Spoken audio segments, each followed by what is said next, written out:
Hey guys, আসসালামু আলাইকুম। কেমন আছেন আপনারা সবাই? আশা করি আপনারা সবাই ভালো আছেন। আবারও একটি নতুন ঘটনা নিয়ে চলে এসেছি আপনাদের জন্য মায়া নজর চ্যানেলের পক্ষ থেকে।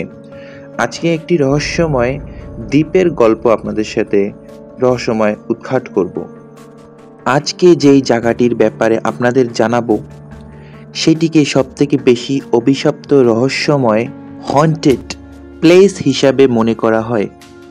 এই জায়গাটিতে এলে আপনারা চমকে উঠবেন। ভয়ঙ্কর সব হাত, পা, মাথা কাটা পুতুলের অংশ গাছ থেকে ঝুলতে দেখবেন।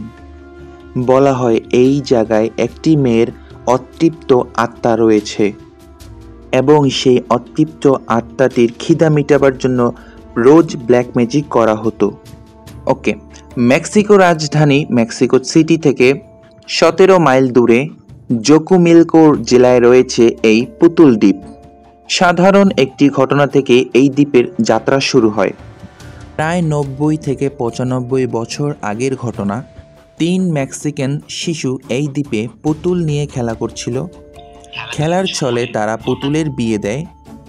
খেলাকালীন সময় হঠাৎ করে একটি শিশু উধাও হয়ে যায়। শুরু হয় খোঁজাখুঁজি। অনেক খোঁজার পর পাশের একটি খালে সেই শিশুটির মৃতদেহ উদ্ধার করা হয়।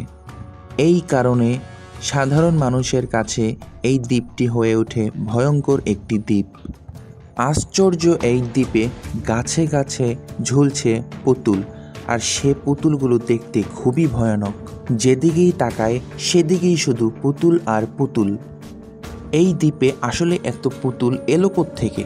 এই ঘটনা কেউ পরিষ্কারভাবে জানে না। স্থানীয়দের ভাষায় এই দ্বীপের নাম নিউ সেডেলাস মিউডিকেলস বা পুতুলের দ্বীপ। তবে পুতুলগুলো আপনা আপনি এই দ্বীপে আসেনি। টন জুলিয়েন্স নামক এক ব্যক্তি ছিলেন এই দ্বীপের রক্ষণাবেক্ষণের দায়িত্বে।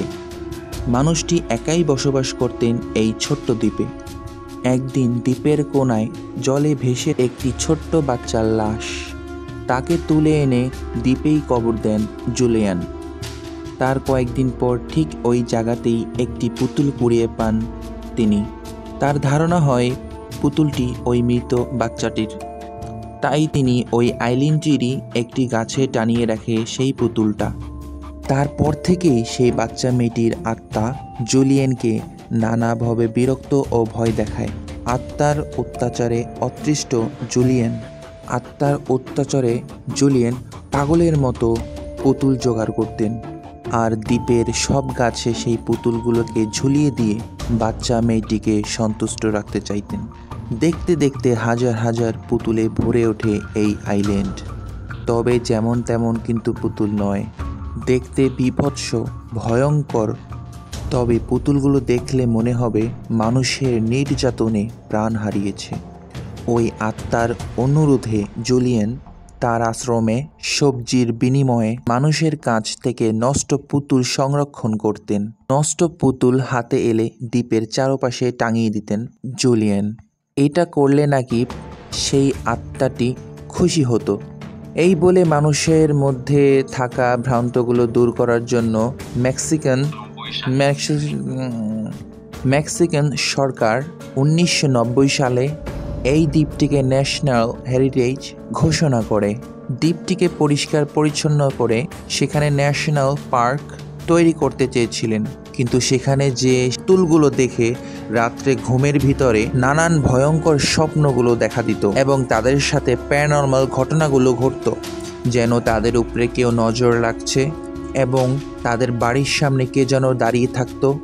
এর জন্য আস্তে আস্তে ওখানে থাকা পর্যটকগুলো যাওয়া কমিয়ে দেয়। সারা মরশুমে এখানে 35 জনার বেশি কেউই আসে না। সব শেষে 2001 সালে নতুন এক ঘটনা ঘটে। সেই যে শিশুটি একটি খালে ভেসে এসেছিল, সেই খালে মাছ ধরছিল একটি লোক। তখন সেই ব্যক্তি শুনতে পায় জলের ভিতর থেকে তাকে যেন কেউ ডাকছে। এর কিছুদিন পরেই সেই মাছ ধরা ব্যক্তিটির মৃতদেহ পাওয়া যায় সেই খালে, যেখান থেকে সেই বাচ্চাটির ডাক শুনতে তিনি পেয়েছিলেন। সো আপনাদের মধ্যে কি কেউ সেই জায়গায় যেতে চান? অবশ্যই যদি আপনাদের এই বিষয়ে কিছু মতামত থাকে অবশ্যই কমেন্ট করবেন। শেয়ার করবেন, আমাদের চ্যানেলটি